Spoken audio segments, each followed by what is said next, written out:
Manchester United are now 78.6% likely to be in the Champions League next season after beating Everton. Behind me is each team's European chances based on all different cup permutations, like if they win the FA Cup, they could get into Europe, win their UEFA competition, they get into Europe, and then how all those places get allocated as well, based on who wins what. So yes, West Ham are more likely currently right now to be in Europe next season than Spurs, because West Ham are still in the FA Cup and could win that, whereas Spurs' only route pretty much is to win the Champions League. Brentford, despite their loss at the weekend, are still 60.5% likely to be in Europe next season by finishing 7th, most likely. What competition that will be, though, is still up for grabs. It could be a Champions League spot, a Europa League spot, or Conference League spot. And yes, I mean 7th for that, because there are some ridiculous examples that, let's say, the Champions League and Europa League winner finish in 5th and 6th place exactly. The European performance spot would drop down to 7th place for Champions League football, which could be Brentford. As for Bournemouth, Everton and Brighton, your chance of getting into Europe really just stems, of course, from the league, and so is going to stem from getting 8th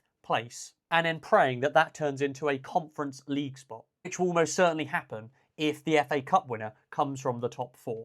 Of course, there's so much still to be decided for the race of Europe, so if you want to follow along, especially toward the end of the season, when all the cup permutations start to become more prevalent and you want to know exactly how it all works out, then make sure you drop me a follow to follow along for this race for Europe.